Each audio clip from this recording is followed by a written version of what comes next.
కాబట్టి తప్పనిసరిగా మేమందరం కూడా ప్రజా నిర్ణయాన్ని గౌరవిస్తూ ఏం జరిగిందనే విషయాలు మరి గతంలో కూడా చెప్పడం జరిగింది. అది ఈవీఎంసా ఏంటి అనేది ఇంతంత మెజారిటీలు కానీ ఈ రకంగా రావటం కానీ ఇవన్నీ కూడా మరి దీనికి సాక్ష్యాలు ఇవన్నీ కాదు, చాలా ఇది దేశవ్యాప్తంగా కూడా చర్చ జరుగుతుంది. చాలా పార్టీలు నాయకులు కూడా డిస్కస్ చేస్తున్నారు ఈ అంశాల మీద. వీటి మీద టెక్నికల్గా చాలా అంశాలు ఉన్నాయి. అదేవిధంగా గతంలో ఇట్లాగే నెగ్గిన వాళ్ళు కూడా గతంలో కూడా చెప్పడం జరిగింది.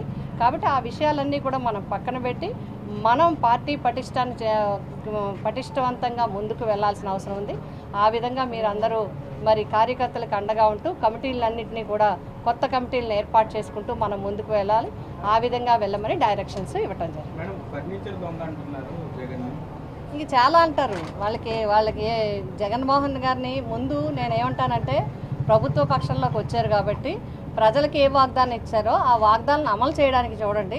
ప్రతిపక్షాల మీద అక్కర్లేని నిందలు అపార్థాలు వేసి వాటి మీద రాజకీయం చేసి వాటి ద్వారా మెయిన్ వార్తలుగా చేసి చేయొద్దని నా విజ్ఞప్తి. మీరు ప్రజలకు ఏమైతే ఇచ్చారో, పేద వర్గాలకు ఏమైతే ఇచ్చారో, మహిళలకు ఏమైతే ఇచ్చారో, ఎస్సీ ఎస్టీ బీసీ వర్గాలకు ఏమైతే ఇచ్చారో, విద్యార్థులకు ఏమైతే ఇచ్చారో అవన్నీ కూడా మరి జగన్మోహన్ రెడ్డి గారు ఒక డేట్ పెట్టి క్యాలెండర్ పెట్టి ఏ విధంగా అయితే అమలు చేశారో, ఏ విధంగా అయితే పక్షపాతి ధోరణి లేకుండా ఈవెన్ పార్టీలను కూడా చూడకుండా ఏ విధంగా అయితే పథకాలు సంక్షేమ కార్యక్రమాలు అమలు చేశారో మీరు ఆ విధంగా చేసి చూపించమని నేను తెలియజేస్తాను.